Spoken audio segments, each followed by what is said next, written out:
Listen, Womble, it's okay. Okay, no. Wait, give me a sec. Wait, what's the exact? Give me a sec. Womble, it's okay if one of us dies, because in the next life, we'll be resurrected as cats.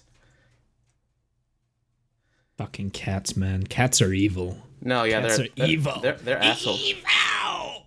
They're assholes to me. I'm not a big fan of I'm not a cat person at all. No.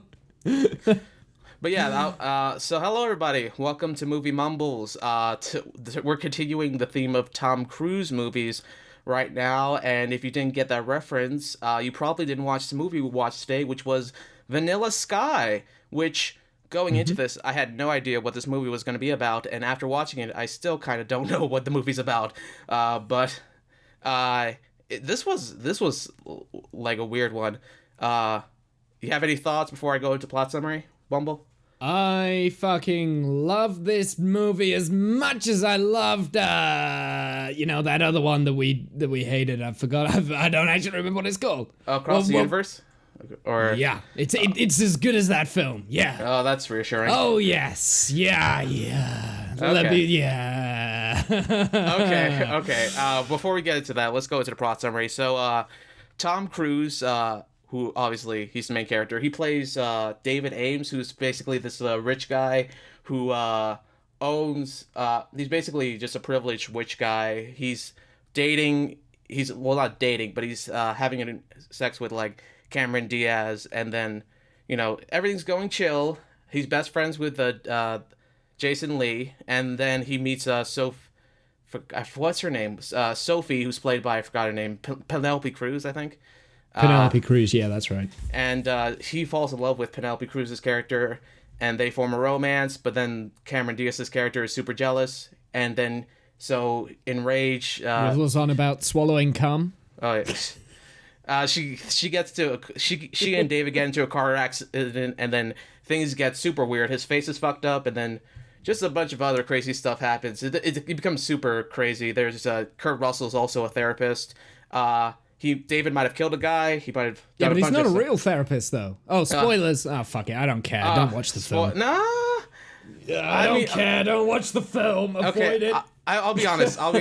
I kind of like the movie. I mean, it's not the best. Jesus! It's gonna be one of those episodes. It's got as much emotional depth as fucking Across the Universe. It's pretentious. It is telling you things. It is it's boring. Nothing happens. It's supposed to be this weird murder thing, but it's not. It's actually a love story, but it's not. It's actually like this weird dream sequence. Oh, dream fake out. Oh, wake up. Dream fake out. Wake up. Oh, and also though, I swear to God, they used scenes from Spider-Man in there, and it pissed me off. What? You know the bit right at the beginning where the camera's like swinging through New York? Oh, I mean, I don't know if Spider-Man took that shot. I don't know. But, look, anyway. This was a year after Spider-Man? I guess. 2003? Spider-Man's 2002? Sam Raimi? Yeah. So, okay, so, look, here's my thing. When I... No, I'm wrong. This was 2001. Yeah, This was 2001. Yeah, you're way off. Okay, but anyway, listen, I'm not way off. I was a year out. Okay. But here's the thing. Here's the weird thing. For the first, 40 or so minutes, I was very much like, what the fuck is this movie doing? Like, I was not a big fan of it. Like, I wasn't a big fan of the dialogue. A lot, the performances were kind of iffy, especially from Cameron Diaz's character, which we can talk about. But, at a certain point, as soon as they had when we made love, our bodies, that's a promise between our bodies, even though your mind doesn't do it. I swallowed your cum. That means something. That means something. Okay, that's still off. There's a lot of bad dialogue in this movie. I'm not going to say this is a perfect movie. I'm not even... It's not even a good after movie. the car accident, I kind of was warming up to it a bit. I liked kind of the psychological angles they were kind of playing with it. I Yeah, but why though? Why? Because his character is an asshole. He's an asshole. We should not be feeling sorry for this character. Good on him. Good. He deserves to be ridiculed. He deserves that. He deserves to have a fucked up face. And it means that pretty much the entire film is pinnacle around this vanity moment of, hey, only the most good looking people are successful, right? And even though he's not good looking, he's still successful and doesn't appreciate it now. He didn't appreciate it back then, doesn't appreciate it now. Fuck him. I don't care. He should have died in that car crash. Okay. That's where the film should have ended. And then I wouldn't have had to sit through another hour and 15 minutes of that shit. Okay. I have some strong feelings about this film. Oh, I've got notes.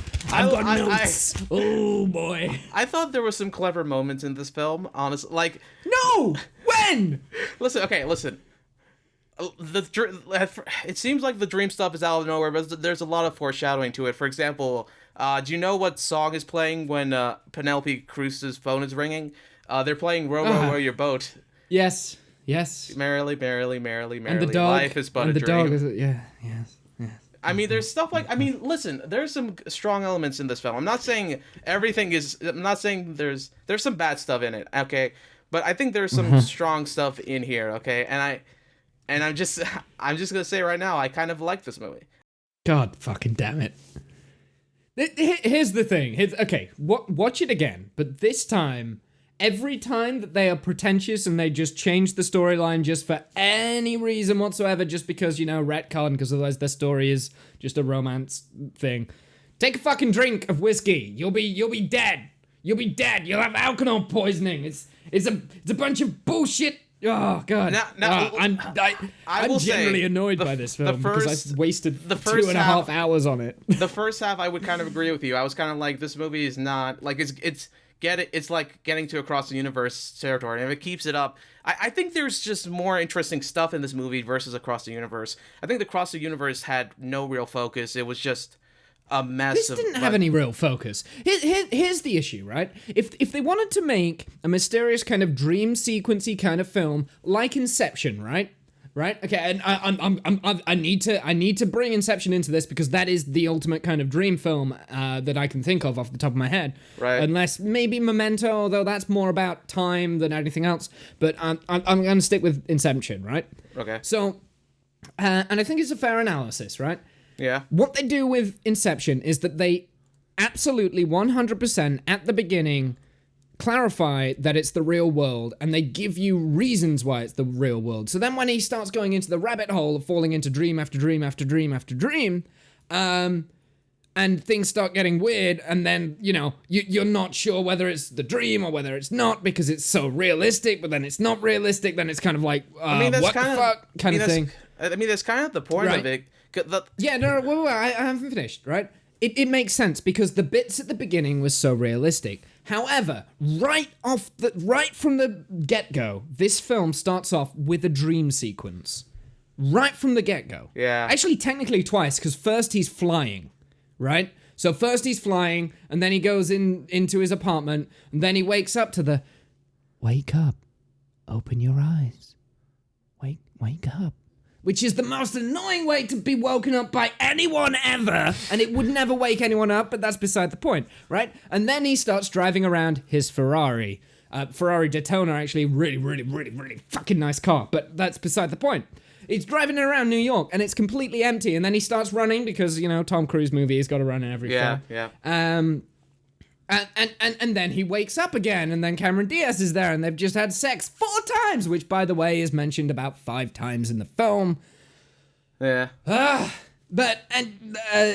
So then, and like before you even establish him having his accident, he's had like 4 or 5 different dream sequences within that setup, right? So there's never actually a proper setup, a proper rational way of thinking behind the film, right? So then when you get to the kind of like, ha ha ha, I'm gonna mindfuck you now because I'm a writer and I know how to twist things, right at the end where he jumps off the building and actually it's all a dream anyway, so Like, it's just kind of a fuck you to the audience. It's just like saying, hey, audience, right? Hey, you over there, you know what's good? Dream sequences. Let's put a shit ton of those into the film, okay? Yeah, okay, we're good. Thank you. There we go. And they've pretty much designed the entire film around that, and it's a pain in the ass, I swear to God. Look, I will agree with you. This isn't... Here's the thing, like, I agree with you on those points. Before we even get to, like, the confusing parts, we're not introduced to what is real and genuine because they're constantly trying to trick you. And it's like they're going out of their way to trick you. Do you get what I mean, right? No, I understand so I feel like the concept's really cool. I like the idea of that. The application, the directing, the writing, the fucking acting, everything, costume, makeup. Okay. Just everything. Just everything is wrong. Right? Okay, so let's talk about the performances. So what do you thought of Tom Cruise in the film? Because this is Tom Cruise. Awful. It's probably at his worst. Really? I mean, I thought he was alright. It's probably his worst performance. It can't be his worst performance. Maybe Mission Impossible 2, but then here's the thing with Mission Impossible 2. It comes off the bat of a really good film, and you kind of accept it because it's still Ethan, even though he's kind of just, Scientology Tom Cruise at that point, which is what he is in this film, right? He's just I don't know if he's Tom, he's just playing himself, point. right? I don't know. I feel like the whole dream sequence thing is like a... I don't know what fucking Scientology is, so I don't. Yeah, let's not get into Scientology here. But like, I mean, I thought it was all like at first. Obviously, I found his character very douchey and annoying, but that was kind of intentional. I think like when he gets to like his face fucked up and like he has to wear the mask, I think he actually does do a good job. Like I don't. Okay, so. Again, like I've just cast shame on like the makeup, right? Let's talk about that prosthetic, not the mask. That in fact, yeah, we'll talk about the mask as well because that was awful too. I mean, like the scars on his face. No way are you ever going to get scars on your face like that from just a simple car accident. No way. I mean, if you get deep cuts, lacerations to your face like that. Something worse has hit your lungs or your body or whatever. I mean, it looked like he'd trapped his arm in the car crash, but the car hit the wall head on off the bridge, right? So it was head on. He's in the passenger seat, and the crumple zone of the car is head on. So if anything, his legs should be the things that are broken. He should be disabled. I think that is a more interesting way of looking at it. Oh, look, it's not his looks that he's lost his ability to move. Oh, okay, that's a little bit better. But no, they had to go down the vanity route, right? Especially because they've got Penelope Cruz and Cameron Diaz, which at the time were probably two of the most attractive women in Hollywood, right? Yeah. So it's like, And then you've got Tom Cruise as well, which is also an attractive person in Hollywood. So it's just, I don't know. We can argue over the logistics of the car crash. I think my issue with the face thing, even discounting the whole vanity thing, is Tom Cruise doesn't even look that bad in the thing. He's still Tom Cruise. No, he doesn't. He does. I know, right? He didn't magically turn into like the Elephant Man. Here's the thing. Like for me, that face, it just looks like someone stuck a scar on his face. That's about it. Do you know what, Tom Cruise? Women love scars on your face, all right? They love that shit. They're digging up all deep in that, yeah. Yeah. Look, I listen, I'll agree. Like, the film is flawed. There's no denying it. But I think there is some good, clever bits in here. I especially like there's a lot of interesting creative choices here. For example, the opening Radiohead song is Everything in Its Right Place, which, okay. Let me explain. Keep going. No. Keep going. Go for it. So the song is Everything's in Its Right Place, and it seems like just a regular or generic like Radiohead song to open it. But like the whole thing is with his face is like he gets like a new face. It's kind of dream logic, but like he gets a new face later in the film, and he's basically concerned if everything's in the right place, and like. He's constantly worried that something's gonna happen to his face, so he's gonna look ugly, in quotes. again, I kind of like that detail. There's also the Bob Dylan cover shout out, which when I first saw the original scene it came from, I was like, that reminds me of something. I didn't recognize it as the Bob Dylan cover at first, but then like it's revealed that was like an intentional like thing. Like it's kind of like his mind is making up the ultimate fantasy, and I thought that was a good detail. I think there's some like strong details. I don't hate the film as much as Womble hates it. I will acknowledge the film has flaws. I think there's a lot of good in this. It's fucking awful. It doesn't just have flaw. Do you know what? I actually think I like this less than Across the Universe. Just because of how pretentious it is. How it's and you know, little things like that Radiohead song. That's not smart. That's not clever. That's the writers saying, oh, we know that song, right? That REM song. Oh yeah, that'd be really good. do you know what I mean? And it's just the writers like thinking, oh yeah, we're so smart to put in modern day music that have lyrics and you know foreshadow in music. That's not smart. No. That's not smart. If you again, I'm going to go back to Inception. If you want to take a popular a song from modern day society and you want to twist it into a dream sequence and foreshadow that, instead of doing that, why don't you go the route that Hans Zimmer did? And by the way, I'm not really a fan of Hans Zimmer scores out of the whole, but go the route of Hans Zimmer, take a pre-existing song and reverse it backwards because fuck it, we're fucking with reality and you're not going to even fucking know. That is cool. That is cool. Just splicing in some random REM song just because it talks about dreams or whatever, or I don't know. Well, REM was there was an REM song. I think it was Dreams or something. I don't know. There was an REM song in there as well, and there was all sorts of 1990s songs. What if God was among of us? You know, one of us. That goes through the thing as well because at points he thinks he's God and. I don't think it's like. I mean, there's other films have done that technique. It's not like this film is super pretentious for doing it. I don't think it's a bad technique. Yeah, no. There are other people there are other films that have done that technique. Yes, and that's fine. It's fine if you do it once.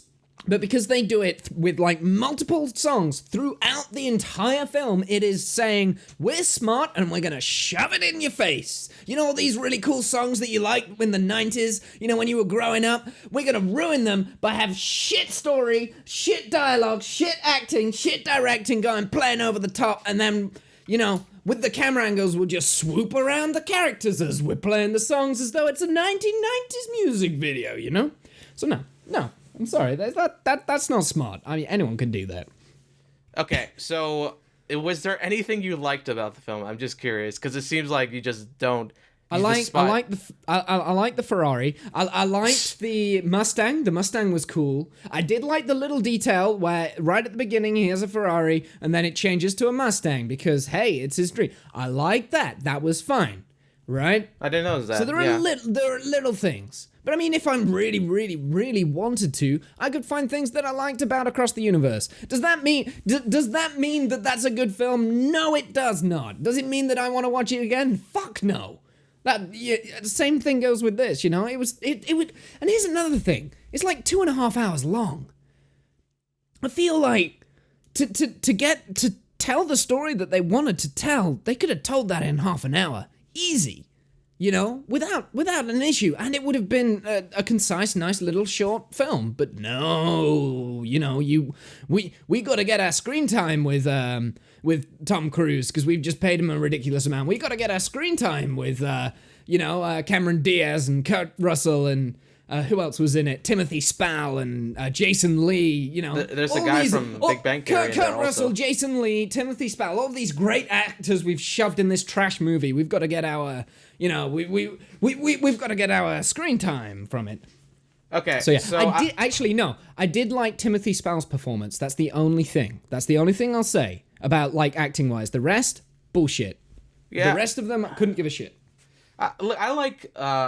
Now, don't get me wrong. Not every performance in here was strong. I think the two main women, Cameron Diaz and Penelope Cruz. Yeah, they both gave not good performances. I think they've done better performances, but they're not good in this movie. I'll be real quick with this because I actually pulled up this info. Right, on like Penelope Cruz, like I generally don't think that she's got any good films in her in her bucket list, right? So she did Blow. That came out the same year. That was like, I think that was about Pablo Escobar, right? I think so. I don't know. I haven't seen it. So yeah.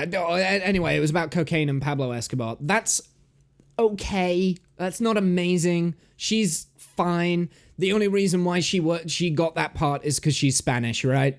So it kind of makes sense. And even so, she's the wrong Spanish for Colombian, but it's okay. Blow is fine. I wouldn't say it's amazing. I wouldn't say it's bad. It's definitely better than Vanilla Sky. It's probably the best performance that she's done. But now, what else has she done?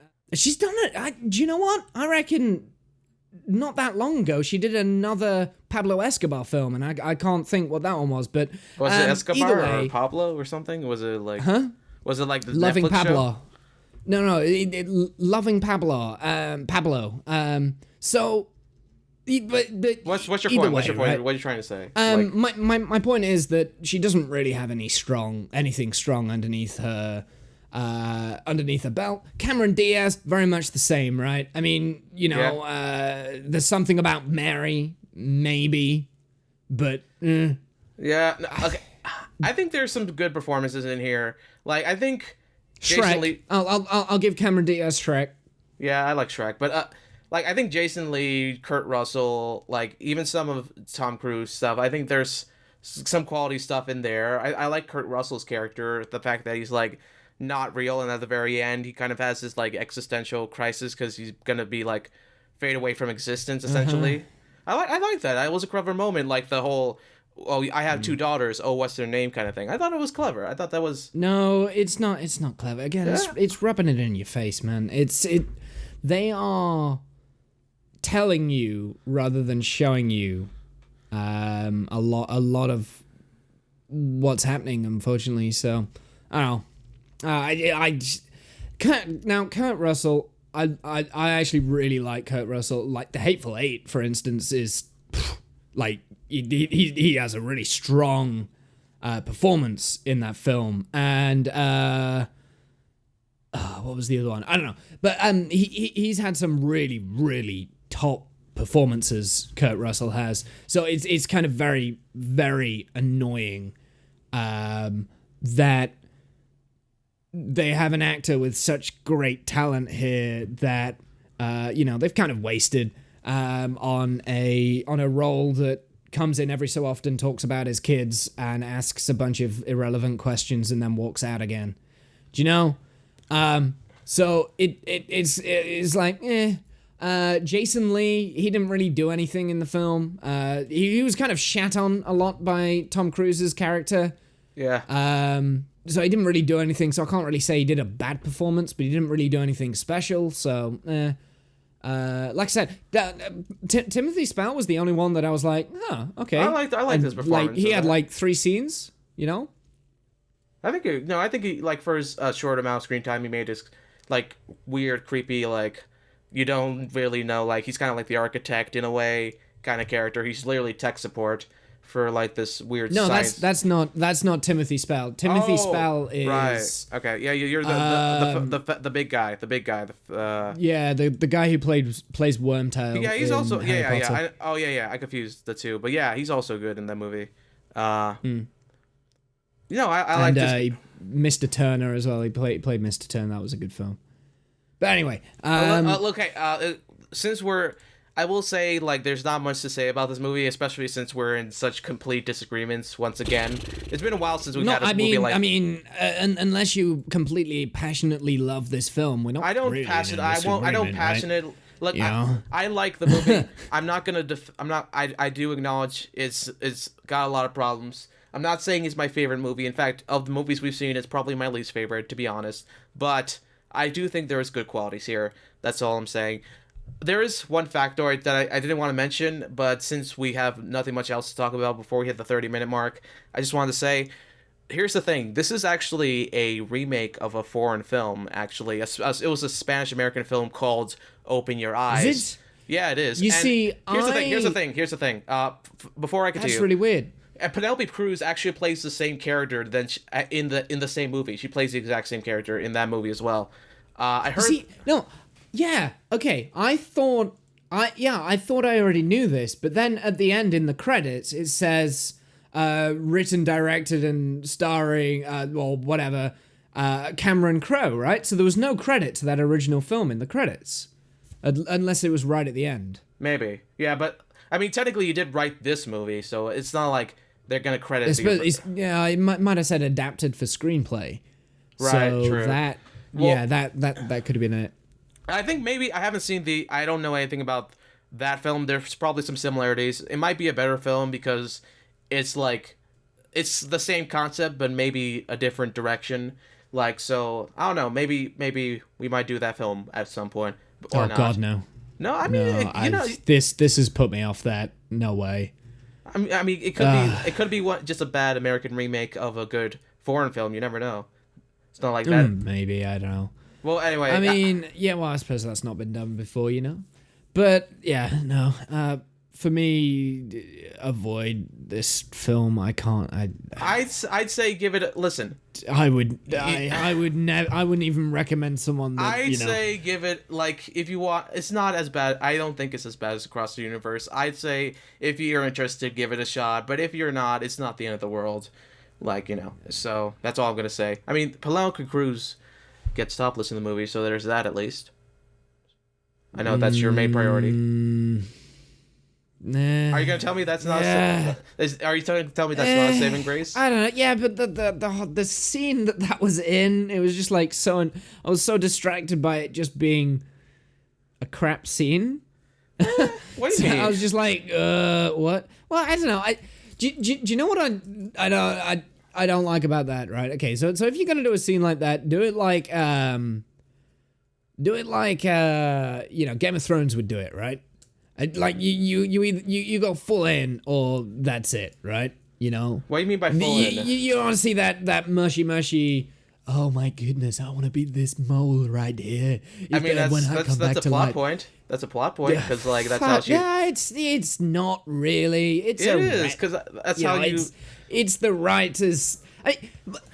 When have you ever been in bed with a woman, noticed a mole on their skin, and said, "I'm gonna be this mole in the next life"? No, that's fucking creepy, man. You wouldn't say that. No one in their right mind says that. It feels like it's been wrote in for a reason, and it was wrote in for a reason.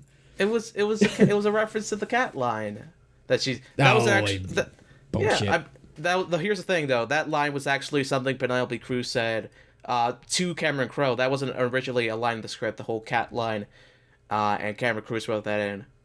So there's a fun fact also. So that's her fault. We have that shit line then. What? Okay. So no. My point is that I just don't care for the characters. I don't feel for them because of bad writing, because of bad acting. That there's no point during this film where I'm feeling sorry for Tom Cruise's character, or where I think, Penelope Cruz's character is justified in loving this ass, who, by the way, is only ever presented as an asshole all the way through. I wrote down in my notes. I haven't even looked at my notes today, by the way. That's how pissed off I am. I haven't even looked at my notes, right? But I wrote down in my notes, Tom Cruise is an asshole 5 times. So 5 times, 5 independent times, I've thought to myself, whilst watching this, he's an asshole. And then wrote it down, And he is an asshole. Okay, so quick to wrap this up before we get this is probably going to be the repo of our season because it's a film we just don't agree on. I'm kind of ambivalent to it, to be honest, but... Come on. You can't say that this is better than any of the other films that we've watched this season. No, I'm not saying that. I'm not saying that. I acknowledge this is the worst film, but... This is the worst film of the season. I don't think it's a bad film. This is maybe this is my personal... I hate this film. I can't, nah. Okay, well, apparently, listen... I was just going to say, I had no idea what this movie's about. I was giving it a shot, and I was not that disappointed. I thought, it did some interesting things. But I give it a shot. I don't always go further. I have a feeling at some point, I sat down to watch this film years ago, got to 20 minutes in, and then just gave up on it. Because I remember the first 20 minutes of this film, and then, after that, I was just like, what? Okay. Maybe. You know. I don't know. So it like I was so bored by the first 20 minutes. And usually I'm good. Usually I'll just sit through a film, you know, and I keep my mind open and stuff. But I mean, if nothing interesting happens in at least the first half an hour of a film, right? I'm sorry. That time is precious.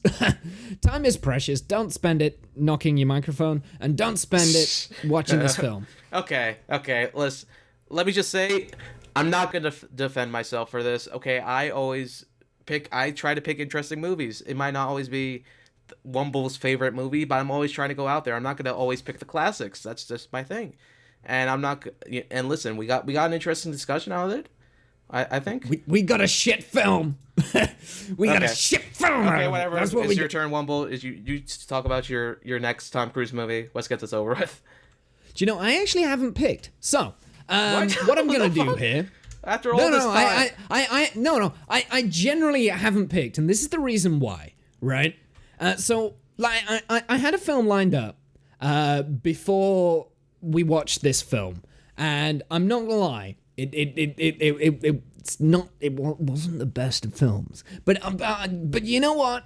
I always go for the film that is a good film. So now I'm kind of drawn. I'm torn between two different films, right? So Roy, I'm gonna get you to pick this one. Okay, Jesus Christ. You're not gonna know what you're picking. So what you in want me to do? option number one, I've got an envelope here, right? Right. Because I didn't pre-rehearse this one bit, and this isn't. No, trust me, I have no idea what. I have one envelope here in option number one. This film is a film with Tom Cruise. In envelope number two, this film has Tom is a Cruise. film with Tom Cruise. Now, the first one is one of his older ones, and the second one is one of his relatively newer ones. Okay. So, which one? Number one or number two? Number one or number two, Roy? Let me ask. Okay, how... Okay, can I get decades for both? Nope. Okay. Nope. Fine. I've given you all the clues. Option one and option number two, Roy. It's either older Tom Cruise or younger Tom Cruise. Essentially, I could be lying about that. Sure. Well, why would you... Okay, whatever. Okay. Like, at that point, why... Okay. So... okay. You know what? I don't think my next film is not... It's like... My next film is... Okay, you know what? We've technically done two newer Tom Cruise movies, so let's go with the older one. Okay. In envelope number one on this imaginary piece of paper that I've got right in front of me, it is... Can I get a drum roll? No, that was a terrible way. Let me do it again. I said a drum roll. I said a drum roll, Roy. Can I get a drum roll? There we go. Okay. It is... The Mummy! No, I'm kidding. Jesus Christ. No. Was this film... Top Gun. It's got to be Top Gun, right? We got to go with Top Gun. I've seen that movie. Okay. Yeah. Top Gun. I feel like both of us should have watched this. No, actually, either option was Top Gun. I was just fucking you out a little bit. Wow. What a waste of fucking time that was. No, the reason why I'm picking this film is because the new film's coming out, Maverick, soon. So I kind of want to rewatch this before Maverick comes out. Okay. Take my breath away. But seriously, do you think Vanilla Sky's better than The Mummy or worse? To the danger zone. Wait, quick question. Do you think Vanilla Sky's better than The Mummy? Or I haven't seen The Mummy. Okay. I haven't seen it. Okay. I haven't seen it either. So what I'm not picking for the record, I'm not picking The Mummy for next one. So that's just gonna I'm not doing that. But so anyway, now's your chance to check out Top Gun if you haven't seen it already. This is going to be an interesting one. To be honest, for some reason I was not expecting this one. For some reason, even though this is like the risky business. Yeah, this is the classic one. I'm not gonna lie. I wasn't gonna go this way when you picked Vanilla Sky. I was gonna choose something different. But I've gone with this because we need something good. We need something good. Okay. So we're going with good. Okay. And it's got a love story in it as well, which is great. You know, there we go. You see, it's an all-around good film. Okay. What's yeah. So yeah, that's it for today. Any last words, Womble? I'm gonna fold up my envelope and I'm gonna throw it in the bin. Okay. Is that symbolic of something? So no, it's not really. It's just what I'm gonna do. That's the last thoughts. You asked me for my last thoughts. Adios, everybody. Later, nuts.